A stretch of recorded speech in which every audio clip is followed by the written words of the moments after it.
Good evening. My name is Paul. This is Dave, and we're here to bring you another episode of Cask Talk, where our plan is to turn the whole world into beer snobs just like us. I myself am a beer enthusiast, and Dave here is a certified beer judge at home brewer.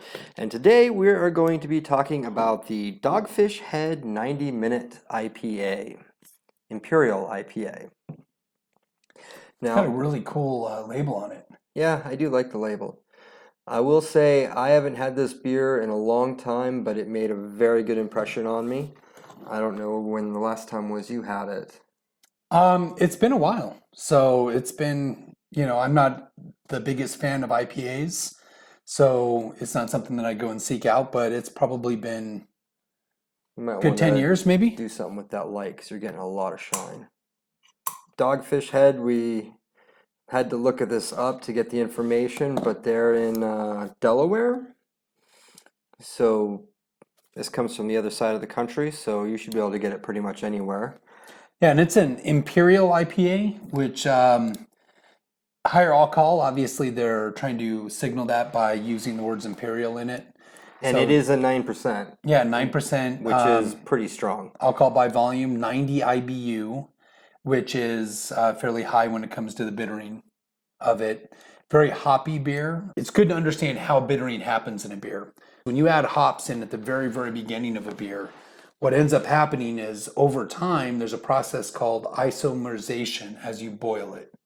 And this takes the acids that are in it, I think the alpha acids, the ones that we measure the most, and essentially it converts them into these bittering units, which is what we measure with IBUs.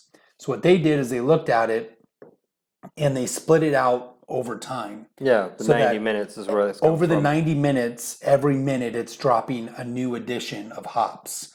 So I believe they use Amarillo, Simcoe, Warrior hops, Yeah, which was some of the recipes. And I'm not verified for sure that's what they use, but some of the clone recipes were recommending using those to create the flavor profiles. So something to that effect in those hops, and they bring it out over time. Now, when you get towards the end of the boil, what ends up happening is all the stuff you dumped in way earlier, you're blowing the aroma off and you're blowing the flavor off. But as it goes, hits down later, you're leaving a little bit more of the flavor in, and a little bit more, and a little bit more, and a little bit more. And same thing with the aroma, a little bit more, a little bit more, a little bit more. So as a home brewer, what you tend to do is you might have an addition in the very beginning, one maybe 15 minutes before the end, and then one right at the very end just to kind of create the aroma flavors, but not create any sort of additional flavor or bittering. So here they're basically just taking the same hops, breaking it out evenly across the whole process there, and on their label here, they have a little clock, kind set of to 90. yeah, set to 90. And it's kind of interesting, but as my understanding, they actually have a machine that they created to really do this process, that every minute it drops in whatever the amount Yeah, out of the and hopper into it. apparently the inspiration came from watching a cooking show where where the brewer was watching somebody make soup, but the chef was adding pepper every so often to the recipe to add a different kind of peppery flavor, I guess, to the recipe. So he tried doing that with the hops, spacing it out, like doing it a little here, a little here, a little here, a little here. So he might not be using a whole lot of hops. He's just putting a little bit in here, a little bit in here, a little bit in here. So, frankly, I don't remember it being a super hoppy beer. I prefer a hoppier beer, but I remember it having a really good balance. So I'm personally kind of excited to drink it again. But unfortunately, we didn't give this a whole lot of chill time, so we're gonna get a little bit more advanced, we'll say, of flavors, because beer tends to give different flavor notes when it's warmer and cooler. So, and apparently I can't do this. This will be a first for me to fail. Wow. We'll go with this way. Okay. I was going to offer my beer opener. Yeah, that's not I know that you acceptable. refuse those. One of the other interesting things that I noticed just looking at the recipe and the specs on it, It has a finishing gravity about 1020. And if you're a home brewer out there, you would identify that that probably is finishing a little sweet. So when I look at something big like this, 9% alcohol by volume, lots of alcohol in it, lots of hops in it, the fact that you want to finish it sweet is probably a good decision because what you're going to end up with is something that is going to be really well balanced. We are not even shining a light on that, and you can see clearly how crystal that really, is. really clear. It's gorgeous. For something that is let's see if I can get mine up there looking through it. Yeah, you can see it. Yeah, you could see. Let's see. Can't quite see people through it, but yeah, really, really clear. There's no cloudiness in this beer. Obviously, probably filtered to get to that effect with as many hops that they put in through it. It's got an excellent head. It's got a mild aroma that's actually citrusy. Picking up the citrus in it. Oh yeah. Yeah, really strong citrus notes. Those are, from the American hops. Get in there. Get in there. Yeah, really good smell. Yeah, this is pleasant. That's one thing that I really do like about, pale ales and IPAs is it does have great aroma to them. Yeah, and it's not a overwhelmingly fizzy beer.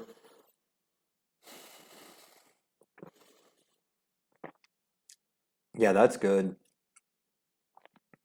It's a lot like a multi IPA.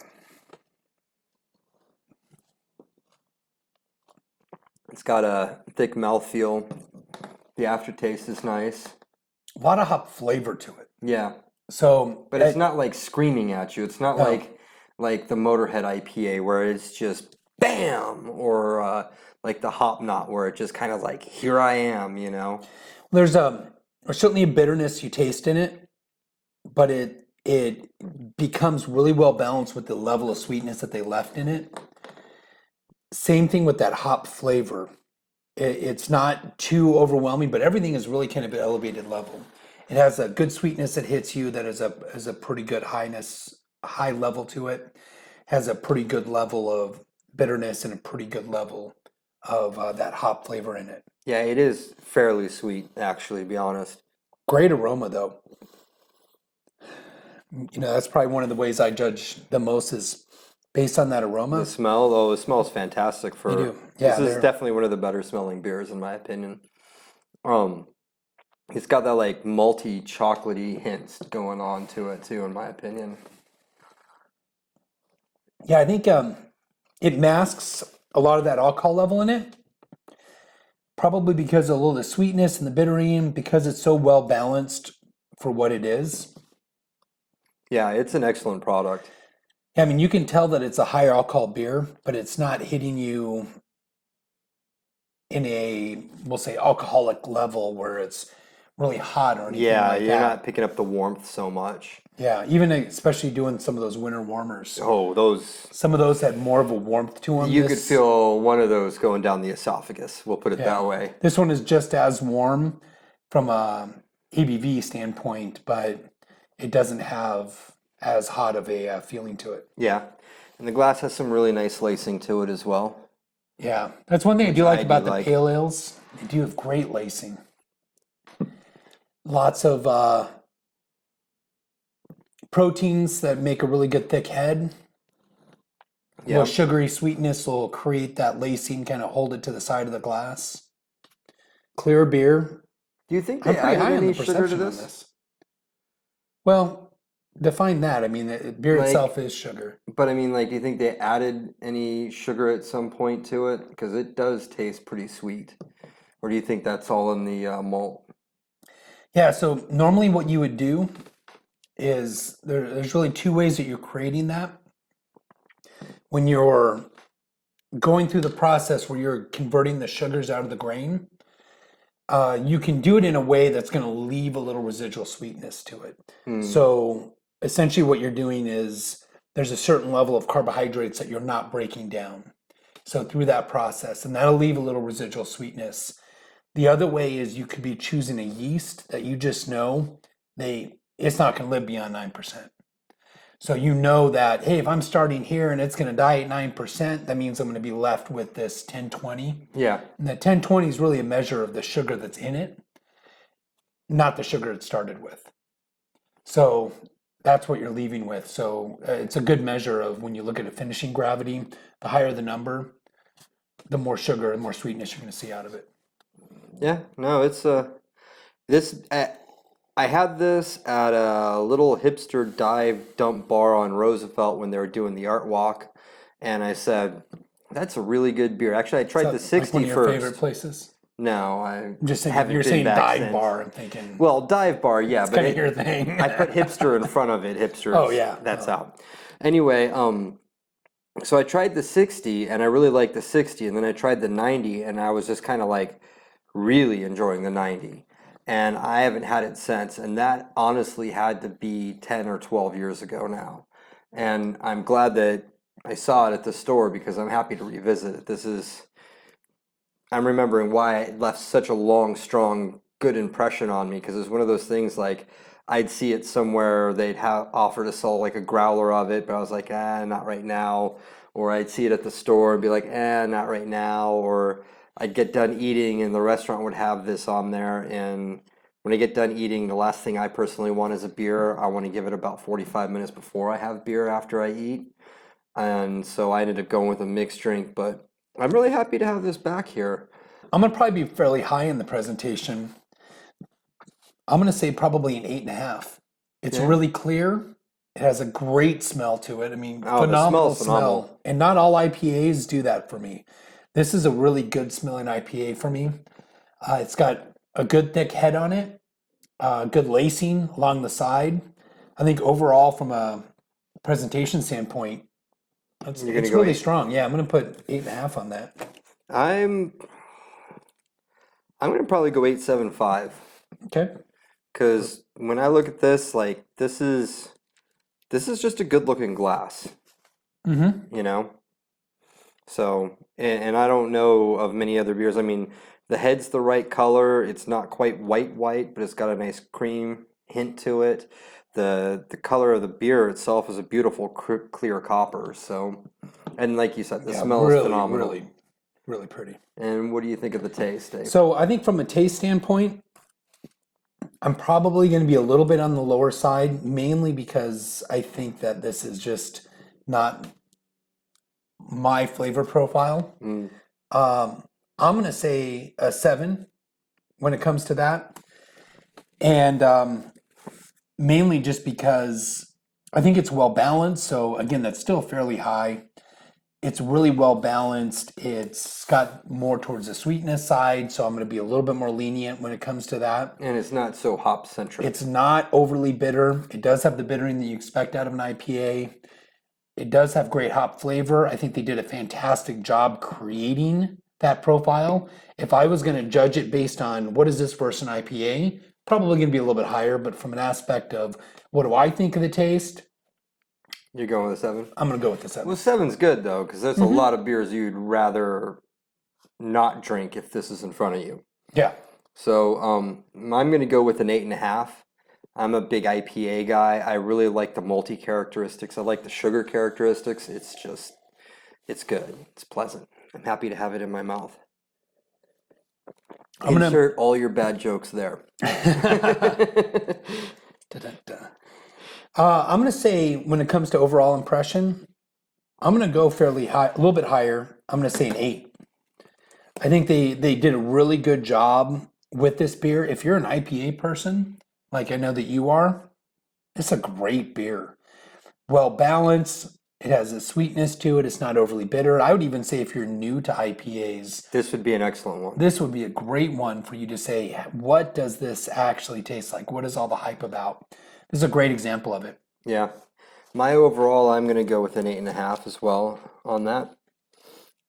I'm personally really satisfied with it, and Dave basically nailed all of it. Now, for me, for a personal preference, I'd probably put this beer. I'm gonna put this beer at an 8.75 again. I really enjoy the flavor. You know, getting much higher than that to me is a beer that's just very, very good, and this beer is very good, not very, very good. But still, there are a whole lot of beers I would pass up to drink this. So, Yeah, I think it's a great beer. I'm going to come in at about a 5 on the personal preference. oh, That might hater, be, hater. yeah, I'm going to be a little bit of a hater on it. For me, I'm enjoying this beer. I think it's well built. I think they've got some great things that they designed into it and they executed it Oh very, yeah, very well. But when it comes down to me drinking an IPA, I'm going to have one occasionally and then I'm going to be looking for something else. And that's just a personal preference thing because there's other flavor profiles that I more lean towards. yeah. And I think that the hops, it for me, is just a little bit too much. Great beer though, great example of an IPA. They do a phenomenal job, No, it's a quality and product. it smells great. It tastes great. It's I've just a little bit much for me. I've paid more for less pleasant beer. We'll put it that way. Well, at any rate, thanks for tuning in today.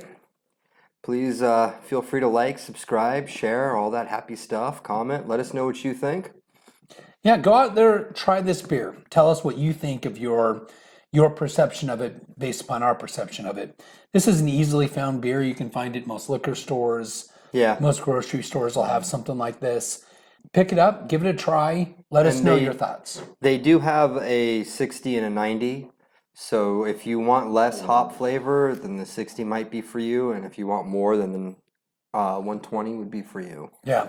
Yeah, it's definitely an enjoyable style. It's an ingenious way of actually making it.